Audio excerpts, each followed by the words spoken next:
Betting on sports can be hard, but hiring Morgan & Morgan is easy.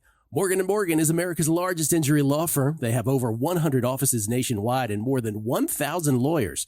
Their fee is free unless they win. For more information, go to forthepeople.com/bestbets or dial #law, #529 from your cell phone. That's forthepeople.com/bestbets. This is a paid advertisement. The numbers told the story, they always do. It's one of those idiots who believe in analytics. This is a numbers game with Gil Alexander on VSiN. Good Wednesday morning to you. It's a numbers game at VSiN, the sports betting network, VSiN.com, Game Plus, iHeartRadio, YouTube TV. So many ways to take us in. We appreciate any way you choose. Thanks for making us part of your morning. It's Gil Alexander. It is Clay Bidlon, producer number 9. So much more than a producer. Kelly Bidlin, everybody, is how you correctly pronounce that. How you doing, man? I'm doing well. I'm still just laughing at our loving dysfunctional family that we have here at VSiN. The Dave Ross on his way out just spilling some coffee right as Gil's sitting down. It's like, there you go. And then just reminded of a Wes Reynolds classic of just spilling an entire cup 2 minutes before a show back in the South Point. Just the great stories and lore of VSiN history. We shall survive. The liquid on the console, which was cleaned up by Dave also, we should point out. Yes. On the show today, a bevy of guests. Once again, a bevy of guests. Alex Kane, the CEO of Sport Trade, will join us, as will Jason Weingarten, to talk awards, the fallout for him from the awards given last night for Rookie of the Year, Skeens and Heel. We'll find out if Jason won anyway, as he said last time. You know the best part about this today, the Jason coming on? Everybody's so excited about it. We're excited about it. Me and you have not had a discuss. We haven't had a more than 1 second of a discussion of if we're going to talk anything else with him besides this, because we expect this to take so much time up. Well, I hope it doesn't, but Jason gets to going on that stuff, and he's that guy where he's upset, but he wants to act like he wants to say that he's not upset. Right. So I don't, listen, he's given us so many winners through the years. So sometimes they don't go your way. Tim Murray talking college football with us. Tim Murray, host of the VSiN College Football Tailgate Show, of course. We will discuss college football with him. All of that in the second hour. I buried the headlines of the first hour. JVT, our senior NBA analyst, will be here to talk with us. Some college hoops with Matty Cox. And Kelly and I deep diving into, and I'm looking forward to this, NFL fewest wins.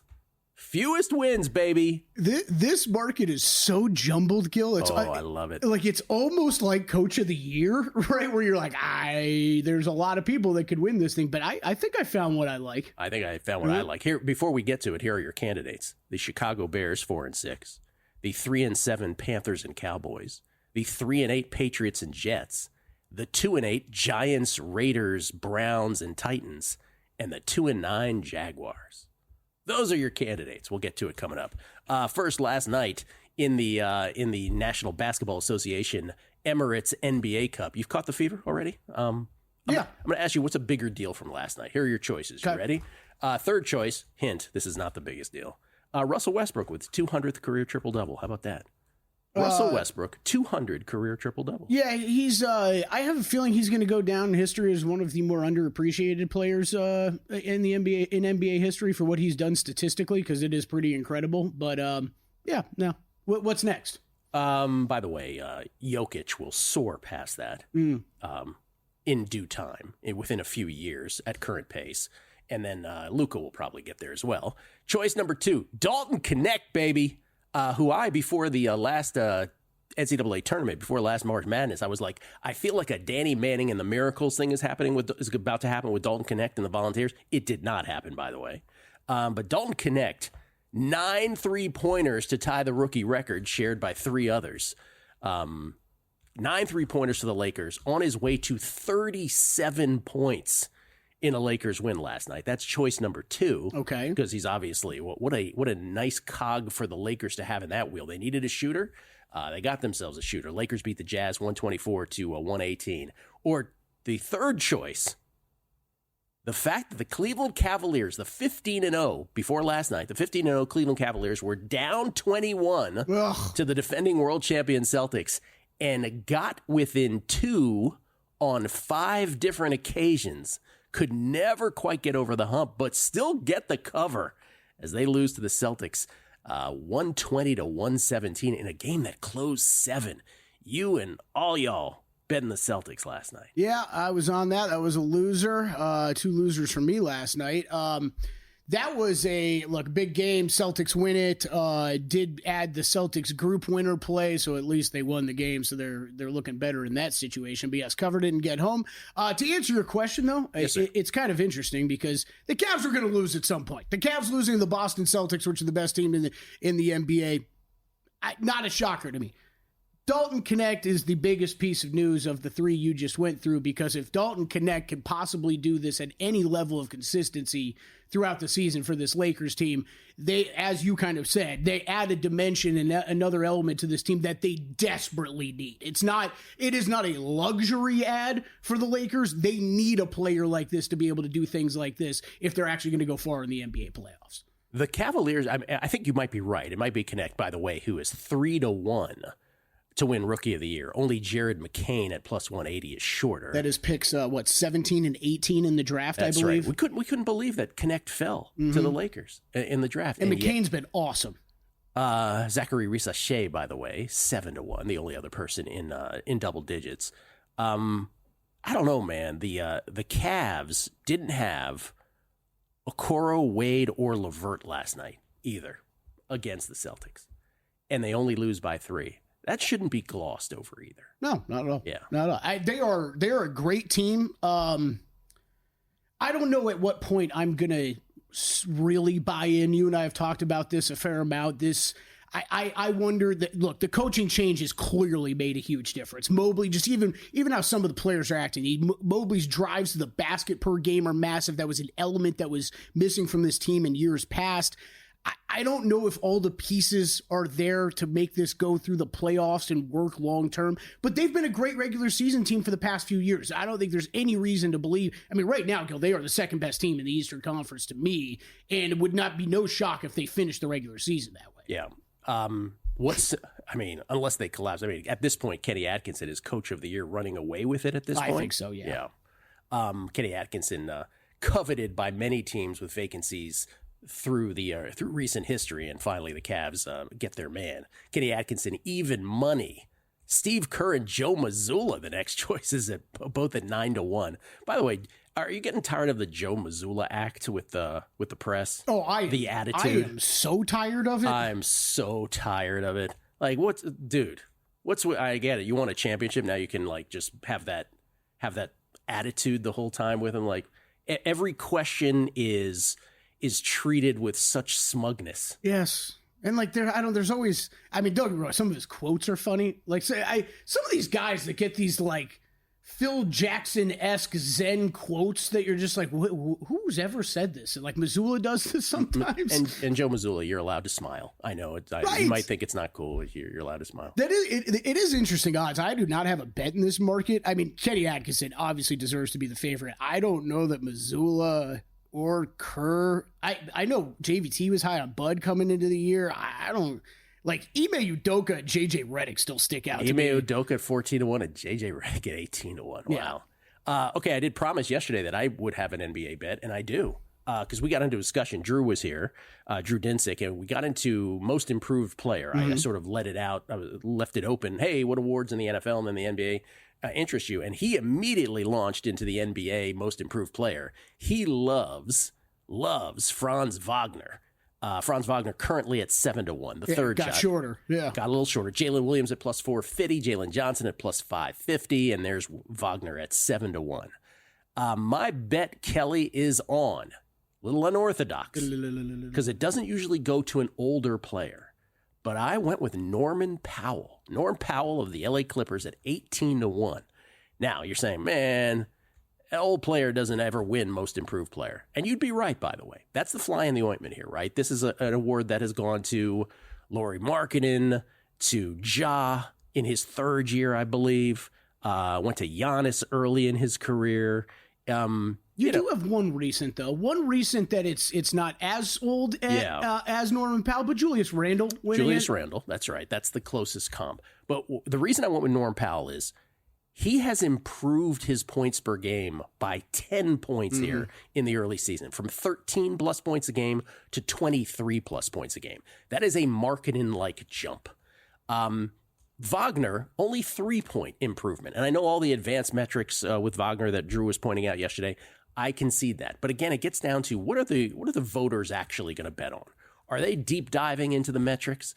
Or are they just going to look at the fact that Norm Powell is just having a ridiculous, and again, it's only 17, 18 games. I get it. So this is, trying to get ahead of this. But I think this is a portent of things to come from Norm Powell throughout the season. He's also shooting. Now, here's what he can't possibly sustain. Yeah. He is shooting 47% from behind the arc.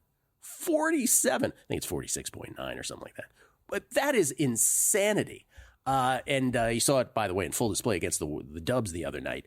But he has been incredible for the Clippers. Now, the other point that was made, one of the other points that was made by Drew was, but the Magic may end up with like the 3 seed in the Eastern Conference. And the Clippers are not going to get, by the way, the Clippers, I will concede, will not get anywhere close to a 3 seed in the Western Conference. But I don't believe that this award, historically or even should moving forward, I agree that it hasn't historically, been tied with a team's success in the standings. It's most improved player, right? And I do believe the big jump. Now, some other players we were talking about yesterday in this market, Grady Dick, second year, he's not going to get it. Now, it's usually not garbage teams, but like that's the Clippers fall in the middle. That's fine. Right. Yeah. Not going to be a garbage team. Dyson Daniels' big 10-point jump in his points per game average, but it's from 5 to 15, not from 13 to 23. And as we've talked about in years past, you usually don't go from oblivion to mediocrity. Yeah. Or not mediocrity, but, being okay good. 19 to 24 is a much more significant jump than 6 points a game to 16 points a game. LaMelo, we talked about yesterday, it's more about an injury. Jalen Williams, Jalen Johnson, all good, but the stats jump is not as dramatic as they are for Norm Powell. Jalen Williams is going to have to do more in the stat sheet, I think, to justify the plus 450 right now. That's my play. Norm Powell, 18-1 is what I got him at yesterday.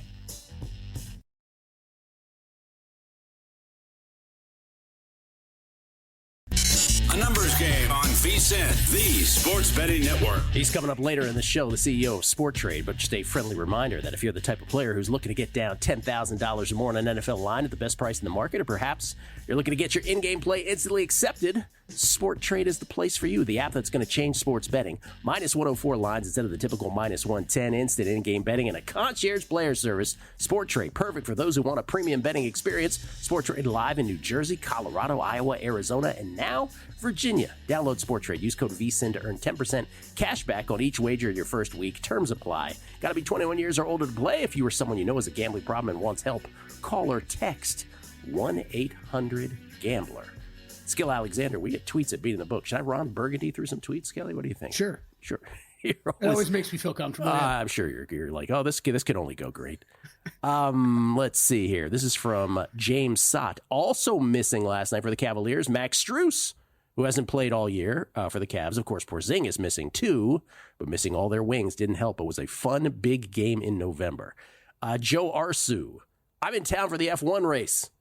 There are a lot of bets that are very interesting. Any advice? Well, again, tomorrow. Oh, we didn't say again. I was just doing the promo for it, but right. I didn't say on air. Phil Bobbitt, the gentleman who was on before the F1 race last year and who crushed it, as I recall. He crushed it. Will be on the show tomorrow to talk about the Las Vegas Grand Prix. And let me just say this again, not only to talk bets tomorrow, but I just want to say this again. For all of the guff that we gave F1 for how they destroyed the city last year, this year, great. I was I went out for dinner on the Strip last night. Navigating around actually wasn't all that big of a deal. Nope. Koval's completely closed, but the Strip's open. It's kind of cool, anyways, that you can just kind of drive where they're going to be racing. Oh, never have you driven on a smoother surface in your life. Right, like I drove on a racetrack last night. Yeah, like that's just a fact. It does not allow me to make one specific turn when I go to work. There is that, but once you learn that, I just avert. But it's great. This is let's see, Andy V. Oh no, I'm gonna Ron Burgundy and Andy V. tweeters. Can you ask notorious FSU hater and U of M fanatic Chris Felica, what more does Cam Ward need to do to win the Heisman? Took a 7-6 team last year to a 9-1 record on the doorstep of the playoffs while being the NCAA leader in passing yards with marginal NFL talent at wide receiver. Well, I will ask him that when he comes on Friday. Also, by the way, speaking of who's on Friday, because we do the Football Friday hour here with Falika, Fezzik, and Dr. Bob. Bob calls me yesterday. This is a true story. In the middle of the day, Bob calls me. Bob and I are great friends, but we rarely talk on the phone. So when he calls in the middle of the day, I'm like, oh, what's going on? What's up, Bob? Swear to God. 3.5 minutes after I say, what's up, Bob? What's happening? 3.5 minutes of Bob just launching, not even so much as a hello. Bob launches into, can you believe these people on Twitter who think Indiana shouldn't be in the playoff if they lose badly to Ohio State? 3.5 minutes. I barely get in 2 words. And at the end, he goes, good talking to you, buddy. That was the end of that. That was the whole conversation. So he's going to be on Friday. He is a national treasure. Good friend Chillionaire says my rookie of the year selection would have to be Stephon Castle, 22-1 at DraftKings. Haven't checked any other books yet. Long shots, he says. By the way, Castle, a player that LeBron James has already praised this year as well. He's great. There's a lot of interesting rookies right now in the NBA. And there's not it feels like it's been a little while since we've had a wide open race like this, right? Yeah. So. And it's very wide open. We have Matty Cox, by the way? We do have Matty Cox. Can I just read this one? Because this one goes after you for a second. Rich PSM. Goes after me. Russell Westbrook underappreciated. He got an MVP, but that team, along with all his others, didn't win a championship because he's always shot poorly too much. He's killed more good teams than built them. There you go. He didn't like your talk about Russell Wilson. Yeah, okay. Russell Westbrook. Stat-wise, he's put up ridiculous numbers throughout his entire career. I'm just saying we're not going to really appreciate that. We remember that one season, what is that, 12 years ago now? There you go. All right, ready to go? Matty Cox, ladies and gentlemen, for Three Man Weave. Let's talk some college hoops, courtesy of the Progressive Guest Line. Matty Cox, one of the three-headed monster at Three Man Weave, with a cornucopia of pennants behind him. We got a little, South Florida, some FAU. See the Owls. Some Duke back there. What do we got? Indiana. Oh, what is that? Hawaii in the middle. Is that Missouri Valley State also? Valley State, Gil, I covered State last night, by the way. Went into the Octagon of Doom and got it done for backers. So yeah, shouts to my, as you called it, a potpourri of. I'm trying to complete it. We have some white space here. I just moved into a new remote office. The Three Man Weave doing very well as you can tell. So yeah, still in the work in progress phase, but we're getting there. Not quite as professional as what you guys have there, but close. Your handicapping season is going well so far? It's okay. I don't like to speak poorly or strongly about it until it's over. I'm very superstitious, but so far it's going fine, and I would be very okay if this pace continued the rest of the year. It never does. There's always annoying dips and unforeseen spikes. If you could just go 1 unit a day, that'd be great, but just not how gambling works. The variance monster doesn't allow that. So no, I think about that from time to time. It's like, okay, if I could just win this, what you would consider a modest amount of money every day, right? It doesn't 1 unit a day keeps the doctor away. That's my motto. Let me ask you this, because I asked this of your buddy James Patrick Root when he was on. What futures do you have in pocket yourself here in November? Well, I have a couple I hate. Wake Forest was a big position I took to win the title. So these are all to win title. Wake Forest at 250-1. They could, I don't know, Cincinnati, who I really like. I have them at 200-1. Texas Tech, who I think Jim was also beating the drum for. That's probably my favorite position. I have them at 125-1. And then I took some UAB, Grand Canyon, and then Xavier as well. Those are the other three that are just okay. So yeah, Jim's better at the futures than me. I got burned on the last couple of years. I think my problem was if you bet too many of those favorites, you kind of erode you have to be more selective. And I think you kind of have to skew away from the top 20. The whole percentages and the sort of the value you get in the top 20 is tough. You have to really kind of get in that 20 to 50 range, teams that you think can launch into the top 20. And that's kind of how you accumulate your value. Also buying them throughout the year, right? I mean, preseason, you tend to get better value on teams that you like at a dip during the season, right? December, November, after a tough loss or a bad streak. I think that's when you got to being patient pays off in the futures market. Let me ask you about a few results that have already occurred. Then we'll get to your plays today. Alabama loses at Purdue, if I'm not mistaken, which is not the most shocking thing in the world. Arizona loses to Wisconsin. Duke, obviously, on a grander stage, losing to Kentucky, even after Cooper Flagg had a great game, but then 3 possessions, not so well at the end there. What matters the most of all of those to you, or are all these just early season blips? early season, you hear these coaches talk, and more than ever, it feels like, especially these non-conference games in November, right? Like as you get into December, and sometimes you get these non-conference battles in January, February, where it's like getting closer to the end of the year. And I think the coaches put more stock in how their team's playing late in the season, especially now when you have so much player turnover, where to hear guys like, Buzz Williams and, Matt Painter and Hubert Davis, like talk about how it's like, they don't really care about losing these early season games. They just don't, right? They want to see their guys in high pressure environments, and whatever happens. And I don't know if that's, how it always used to be, but it does feel like there is, I try to keep myself from putting too much stock in what happens early in these big non-conference tilts, especially on the neutral sites in early November. I think there's more noise there than signal. There's always exceptions, as we saw with UConn and how dominant they were in their MTE efforts the last 2 seasons before kind of struggling, through conference play. But generally, I think there's more noise than signal in those games. Since I bring up Flag, is there anyone in the Wooden Award market that you would dare bet at this point besides him? No. I think the prices are tough. You really have to find an upshot guy with major, a guy who can be on a top 4 seed or a Cinderella darling at large team that just sets the world on fire with production. I don't really see a ton of those guys this season. I think it's a very open race. It's a tough market to bet because you have so many of these top teams with a ton of depth. Like there's not clear cut alphas leading producers. It's one of the hardest markets in the futures that I've tried to bet historically. And I think it's only got harder. So that's when I didn't touch the 10-foot pole. And honestly, I don't even think Flag's a great value bet. I think there's a ton of other weapons on that Duke team that I don't think his scoring production is going to always be gaudy. I think he's sort of impact the game in many different ways, and maybe not always in the stat stuffing ways that you need to really have a good case for a player of the year, points, rebounds, that kind of stuff. Yeah, I was watching, and probably the best college basketball game of the season so far was that College of Charleston double overtime game. Oh, yeah. And the kid from College of Charleston, whose name escapes me right now, but he plays for College of Charleston, right? So you can't even consider betting someone like that. Yeah. Okay, what'd you land on today? I got a couple of dogs. It's funny, all of these big favorites, and you've probably talked to this with Jim, or you've seen this in the market for those bets. I mean, they've really been taking a lot of money early this season. Like for example, I was looking at Merrimack, a new addition to the main board, by the way. Shouts to Merrimack and Joe Gallo making the big upgrade to the 3-digit, not 6-digit listing on the big board. They're playing Rutgers, young team that's a little bit banged up and can't score. I did take first half there, but again, market was all over Rutgers early, so I should get a better price there on first half. The other one I did take first half was San Jose State. There's been some buyback, but USC took big money early. I think Timmy Miles is a dog against Eric Musselman. I think that's a plus EV bet. So Rutgers and San Jose State, both first half bets.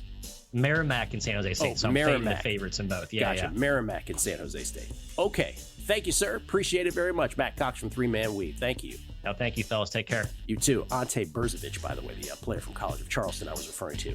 JVT to talk some NBA and all his other bets next. A numbers game on VSiN, the sports betting network. Nothing delivers comfort and joy quite like the unrivaled quality and taste of Omaha Steaks. This year, skip the holiday hustle and bustle. Save 50% off gourmet gifts site-wide at omahasteaks.com. Plus, get a $30 reward card when you shop early and score an extra $30 off with promo code NUMBERS. With 5 generations of experience, they consistently deliver the world's best steak experience, and the gifting experts at Omaha Steaks have gift packages starting at $89.99. From legendary steaks to mouth-watering desserts and more, save 50% off site-wide at omahasteaks.com. Plus, our listeners get an extra $30 off with promo code NUMBERS and a $30 reward card when you shop early. That's 50% off at omahasteaks.com and an extra $30 off with promo code NUMBERS. Minimum purchase may apply. Skill Alexander, we get tweets at Beating the Book. Logic 3227, yo. Every time Norm Powell hits a 3, the whole crowd should yell Norm like on the TV show Cheers. Yeah, they should. Jason H11, as a diehard Giants fan, of course I have a Giants worst record bet at 10-1. Let's go Tommy Cutlets. I love the Giants self-defeatist, self-hate bets. Yeah. Those are great. Do you have a bet in that market at all? No, I don't. I do have the Patriots from before the season. I don't. Does it exist in town? Great question. Probably I don't not. think it does. It wasn't up for DraftKings for multiple weeks. Remember, we kept talking about wanting to talk about it. It wasn't posted anywhere. DraftKings is where we were quoting the numbers from. Let's see. Scott, New York Mets 16. As a Commodes fan, Gill's hatred of the Giants is appalling. But as a Giants fan myself, I agree completely. Plus 450 it is. So great. Let's see. The numbers guy. Tiebreaker rules on those NFL awards? When does the NBA season officially kick off? He asks you, Kelly. Says, I want to say April. I always mix it up with MLB opening day. Wow, NBA hate. And let's say Chris Heath killing me with the Pioneer call with that Dr. Bob story from yesterday. Motor City Mike, I'm very fond of my Cade Cunningham most improved player ticket at 25-1. He's bordering on a nightly triple-double threat, and the Pistons could make the play and just added Norm 16-1. Let's go. I like it, window casher. Let's go. I like it. Let's bring in JVT to chime in. Oh, he's got this. thoughts. Yeah, Jonathan Von Tobel, everybody. Not only co-host of VSiN tonight, but also, listen, he's our NBA senior analyst, and he's got thoughts on many an award market. Most improved player is what we were batting around here, JVT, and I want you to tell me if I'm way off on this, but I bet Norm Powell yesterday at 18-1. You tell me why I'm wrong. I mean, I don't think you are. I think this is just really just about how do the voters view him. I think Kelly and I and Zach Cohen were actually chatting about this a couple of days ago in our group chat, which is just like, what do you do as a voter, or how do the voters view certain guys when it comes to most improved? And I asked the question, do you view them from the prism of this is what this guy was the year before and what he is now, or what he is now in comparison with what he has been throughout the entirety of his career? But either way, Norm Powell fits it, right? Yeah. I mean, the guy is, for a career, averaging 12.6 points per game. He's at 23.3 this year. Last year, he averaged just 13.9. Again, upwards of 23 points per game. He's taking on a much more massive role as an everyday starter. I think that he fits all of the criteria as a most improved player. And while he is very long in the tooth, right? Like we're talking about 2015, 2016 was his first year. We do have at least some precedent that like the older guys have won the award. Most recently, Julius Randle, if you remember, in about his sixth-ish year, something like that, seventh year, ended up winning in New York over Jeremy Grant that season. So they are willing to give it to guys who have been in the league for a relatively long time. So I do think that he is pretty viable. The thing that has kept me from it is just that, like, will the voters just say, he's been here forever, he doesn't really count, and we're going to make some arbitrary parameter as to why he cannot win this award? And that would be the only thing that worries me. But, like, if I had a vote, he's definitely inside of my top 5 guys that I'm watching for the rest of the season. Yeah, I think it's a really interesting case. I think that's my only slight hesitation, too, is we have so many of these guys in the league, right, JVT, of the kind of the sixth man guys that we always know how teams are going to utilize them. And that was Norm Powell forever. And do we just look at it more now? He's just getting more shots. There's more quantity, more minutes, and then the stats are coming along. I don't think he's going to be punished for that, but it's an interesting case. I don't mind the bet either. It's interesting. And I think, too, that the part of the conversation around him, too, is so there's a couple of things. The first of which is if you go back to 2020, 2021, when he was with Toronto, remember, he was a 20-point game per game scorer that year for the Toronto Raptors. He averaged about 16 the year prior, 17 the year after that. Like, he's been in this nexus of like 20-point per game scorer and nearly starting role almost every single night. So again, will they look at that and go, we've seen this from him before, this does not count? And the other part is, like, let's take my guy, for example. I've got Jalen Johnson at 14-1 to win this thing. When you say most improved, do you weight the guy who's been in the league for as long as Norm Powell has been making this leap more than the fourth-year player who is making a very strong leap to potentially being like, cornerstone, best player on his team next to Trae Young kind of guy? That's the other question of how voters view those leaps. Is the young guy making a leap in his fourth year more of an adequate leap, more improvement than the guy who's just been in the league a long time and getting just more minutes and more volume? I think you're exactly right with all of that, John. I think it does come down to how the voters, each individual one of these guys will and girls will decide what means the most to them. What is the definition of that? Everything you say applies there. The only other thing I will add to this, and we'll move on, get your picks, but Powell was also a sixth man of the year candidate a few years ago, couple of years in a row. Constantly. Yeah. Couple years in a row, he finished fourth. And I do wonder if there's a little muscle memory in that. We're like, well, we didn't give him that, So maybe we should consider him more seriously for this. I do think the biggest check mark you have is the Julius Randle. At least we can point to that and say, hey, 100%. It hasn't always been a third, fourth year guy. 100%, because that is the fly in the ointment. Yeah. Two, he's not a second-year guy, so we're not going to make up that stupid rule where we can't vote for him. So remember that. You mean Grady Richard, as I like to call him, isn't a possibility? Is what you're trying to say? Yep. Him, technically, Victor Wembanyama, excuse me, Chet Holmgren, even though he's injured. So I drew a line through him early, although he was up there too. So, yeah, these guys, as long as they're not in their second year, we expect them to make massive leaps, even though some of them are absolutely transcended second-year leaps. Well, whatever. What was the deal in the 70s that everybody named Richard just took that nickname? It was very strange. I've got an uncle with that name. Yeah. Never understood it. Never understood it. Whole different podcast. Okay. John, who do you have in the NBA tonight? Not a cup night, but a regular night, if you will. Yeah. Just means a little bit more on those cup nights, So I think a downturn in play a little bit later this evening. No, so the only thing that I've got here, Atlanta and Golden State. I think Kelly's in on this potentially too. Golden State's an 8-point favorite. Total's 239. But here's the thing. I actually haven't bet anything yet. What I want to do here is I'm going to wait for this game to start in game and see if I can get a cheap price. I do like Golden State tonight.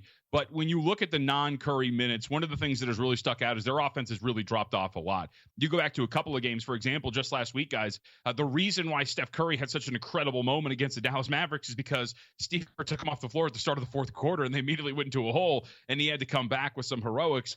And I think some in-game strategies with this team is trying to find some spots where they're either down or that number comes down a little bit when those bench units really start to take hold. Because remember, we're talking about this team not only because they're great, but because they're doing something unique. They have this 12-man rotation that Curtis doesn't really want to budge from, and you kind of understand why. But I think that has presented a lot of different in-game opportunities to find this Warriors team at a cheaper price. So Warriors are on the radar, and I do think that they're going to be worth it. But I want to see if I can get that number cheaper when we get to an in-game standpoint. And then later tonight to also Orlando and LA, the Clippers and the Magic. We saw this total open up at 207.5. We're down to 206.5. I bet under 207. So I think this one's going to get ugly. Two really good defensive teams. I sent this stat to Kelly and Zach earlier. The two best on-ball defenders at the guard position and the two best wing defenders are all on the Orlando Magic. This team is great. This Clippers team stinks on offense. I think this is going to be a pretty ugly game tonight. We want to get to your favorite college football and your favorite pro football play. Real quick, though, I'll ask you what I asked Kelly at the beginning, which is bigger story last night. Connect scoring 37 on the strength of 9 threes for the Lakers, or the fact that the Cavs, even without 3 players, kept it super close against the Celtics, almost came all the way back from 21. I mean, I think it's probably connected just because Rookie of the Year seems to be so wide open, right? There has not really been a candidate that has separated himself entirely from the pack. And so any good performance is going to push a guy like Connect, who's been credible, not just last night, into the stratosphere of potential contenders. So I think it's Connect. Who would have possibly thought he would have been a better pick than where he went, for God's sakes. We all thought he was going to be a top 10 pick. All right, favorite college football play this week is? Okay, so I think there's a lot, but I'll focus on Air Force. Air Force is on the road. They're taking on Nevada this week. And there's this thought that I've talked about here on Primetime, guys, where, look, Air Force, if you remember, was rebuilding everything essentially. The entire roster was gutted. I think they brought about 4 starters back. They started off the year terribly. But this service academy is starting to get continuity. These guys that don't have experience are starting to get experience, and we're really starting to see it. They beat up Fresno State. They absolutely demolished Oregon State. I think this team is getting better and peaking at the right time, and I think they're worth riding. So looking at Air Force to win outright as an underdog on the road in Reno is very much a bet worth making. So I took Air Force this weekend. All right, favorite NFL player, or would you like to pass on the NFL and give a second college? Come on, you know where I'm at here. I've been having a good read on this team. Give me the points with the Indianapolis Colts and Anthony Richardson. I wish I could have bet on that. 7.5. I wish I could have bet on that. JVT, a renowned Colts fan, but he wants the points here against the Lions. Okay. John, thank you. I appreciate it as always, man. Thanks for talking to me, guys. Appreciate it. Jonathan Von Tobel, everybody, at MeJVT, courtesy of the Progressive Guest Line. Alex Kane's going to join us on the other side, the CEO of Sport Trade. We got Jason Weingarten coming up, talking some baseball awards with us. Tim Murray, college football. It's a numbers game at VSiN, the Sports Betting Network.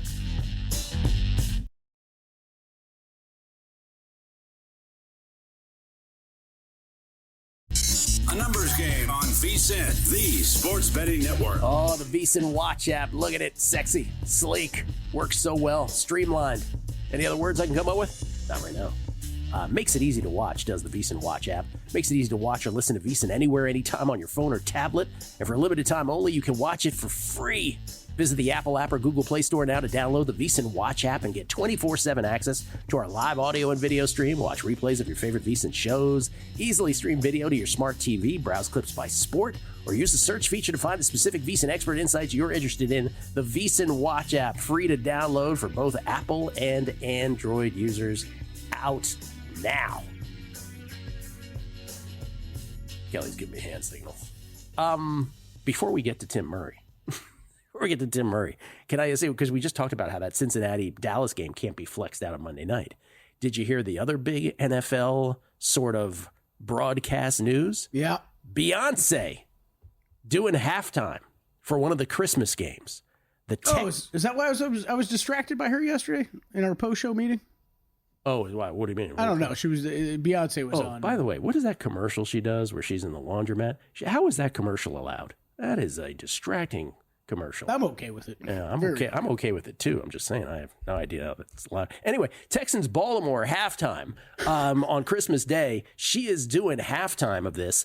Netflix announced on Sunday, your early Christmas wish has been granted, they say. That's what a press release said, as Beyonce will perform during Netflix's first ever NFL Christmas game day. Netflix said details about her performance are under wraps, but teased that B, that's my word, is expected to feature some special guests who are featured on her recent Cowboy Carter album. That'll be the third NFL halftime show for Beyonce, who previously performed at the Super Bowls in 2013 and 2016. She's doing it on Christmas Day. Remember that Netflix, you were talking about this the other day, so we have the Jake Paul, Mike Tyson fight on Netflix and all of the buffering issues. Netflix is doing both of the NFL's Christmas Day games this year as part of their wider 3-year deal with the league. The Chiefs face the Pittsburgh Steelers in the first game at 1 Eastern, and then it's the Ravens-Texans game after that on Christmas Day, both on Netflix. Okay, I'm rapidly Googling things because I actually thought this is where you were going with the other NFL news story because Netflix, I think I caught after the fight, they had sent a warning to the NFL about, hey, or the NFL, sorry, had sent a warning to Netflix about, hey, get your stuff together. And then I think I saw something come down this morning before the show. Netflix promises there's going to be no issues. Okay. Which I don't really know how they could promise something like that, but okay. Well, I think I speak for everybody. You better get it ready by halftime of game 2. Better get it together because that's, man. That did not go well, Paul and Tyson, as we discussed. No, not at all. Tim Murray is here, ladies and gentlemen. You can follow him on Twitter at @1TimMurray to talk college football with us. We're always thrilled to have Tim with us, courtesy of the Progressive Guest Line. He's the host of the VSiN College Football Tailgate Show each and every Saturday. And, of course, the VSiN College Football Betting Podcast, which grows and grows. How you doing, Tim? I'm great, Gil. Just trying to think about the last time our Washington football franchise was a double-digit favorite against the Cowboys. We actually covered this on Monday. It is the 5th time, Tim. I was wondering this openly. 1989, 1990, 1991, and 2000. The only other 4 times that we could come up with since the databases on spreads existed, where Washington is a double-digit favorite over the Dallas Cowboys. Soak in it. Enjoy. Love it. Love it. Yeah, man. Would you lay the points, though? Probably not. I don't think I am either. I don't think I want any part of that. Okay. By the way, do you have an NFL play before we get to college football that you like better than that? I haven't gotten to the window on anything yet, but certainly the Chargers +3 in the Harbowl interests me there. Older brother Jim getting the best of younger brother John, right? He's older. Jim's older, right? John is older. I thought it was the other. Yeah, John is older. Yes, John is older. Okay, yeah. So younger brother. I think Cleveland +3.5 interests me a little bit on Thursday. So I would say those are early on the chopping block there. Okay. Any reaction to college football bracket part 3 last night? Anything significant to you? Yeah, I think you could get a little there. I'll start with Georgia. And no one's going to be sorry for Georgia, but I don't understand what they're doing. Look, Georgia's got wins over Texas on the road, who inexplicably still remains number 3 with 0 wins over top 25 teams. Their best win is over 6-4 Vanderbilt. And Georgia went down and beat them by 2 touchdowns. Yes, Georgia has losses to Alabama and Ole Miss, but they also have a win over number 11 Tennessee and have a win over number 17 Clemson. So, like I said, no one's going to cry for Georgia. They're an absolute superpower, have been. I'm not saying they're perfect this year, but I don't fully know, what the committee is how that's going to play out. And then secondly, Gil, I really believe it's setting up, like it or not, where if Indiana loses on Saturday and it's ugly, they're out. I think they're going to drop like a rock. And whether that's fair or not, I just look at the last 2 weeks. Georgia dropped 9 spots, losing to Ole Miss. BYU dropped 8 spots, losing to Kansas. And to me, I think they're setting it up to potentially move Indiana down quite considerably if they were to lose ugly to Ohio State. Whether that's right or wrong, that's just kind of my gut feel there. And then lastly, I said it 2 weeks ago, this is shaping up to have Boise State get a bye. And what did we see last night? Boise State had a bye. And I think Boise State really has an opportunity ahead of them, especially if Fresno State beats Colorado State on Saturday and they get a rematch against UNLV. I think Boise State is in decent shape to get a bye. And then that number 5 seed, boy, you're talking about Ohio State's path right now, guys. Look at that. Ohio State would play in this current situation, would play against the Big 12 champion and then Boise State. Not too shabby to try to get to the semifinals. Yeah, Boise State is poised to get a bye, it appears, and then the fifth best conference champion, regardless of ranking, gets in the top 12, and that's where BYU is currently at the very moment. I agree with what you're saying about Indiana. It's why when Wes was on the other day, Wes Reynolds, I sort of said, are you braced for a, again, as you put it, Tim, whether it's right or wrong, are you braced for a shafting in this if Indiana loses big time? And I was mentioning earlier, Dr. Bob, who does, who has models on all of these teams and is one of the great analysts of college football teams. He takes the opposite approach. He believes that there is no way that Indiana should be knocked out of this regardless. Now, obviously, if it was a ridiculous blowout, maybe that's a different story. But if it's your normal defeat, let's say it's a 10-point defeat, that there's no way that they should be knocked out of it. And his sort of thinking is because even though their competition is lesser, they are beating that competition by a margin that exceeds what a very good team would do. And he used an analogy. If the Yankees were playing AAA baseball teams and they were crushing them, would you think they're a lesser football team? So he was getting into it with folks on Twitter. So it's going to be fascinating. No question about it. What did you end up with this weekend in terms of bets?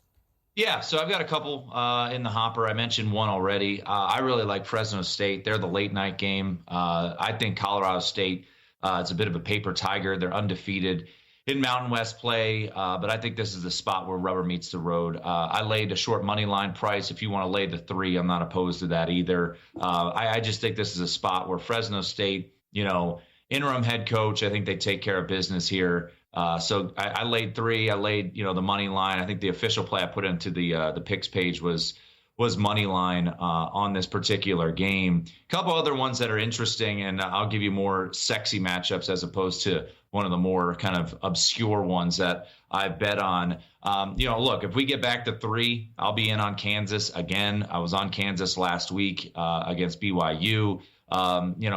I was not overly impressed by Kansas, though, on Saturday night at BYU. And remember, this is a neutral site game. This isn't a true home game. This is at Arrowhead. This isn't in Lawrence.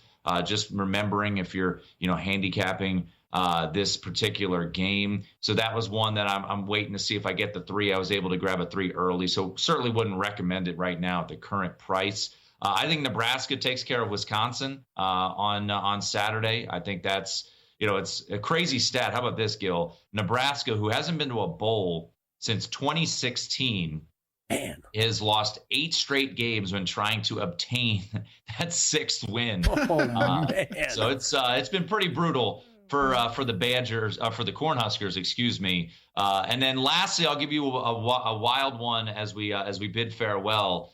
Syracuse went out to Cal, won as a double-digit dog last week.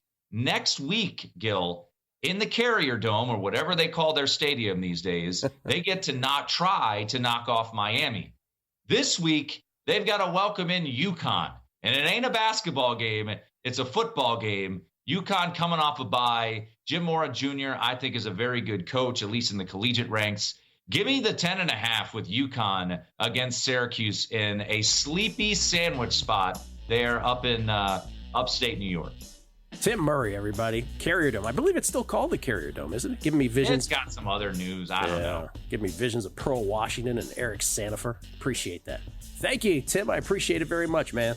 Of course, Gil. See you, man. Tim Murray, everybody, once again, host of VSiN College Football Tailgate Show and, of course, College Football Betting Podcast as well. Jason Weingarten on Major League Baseball Awards next.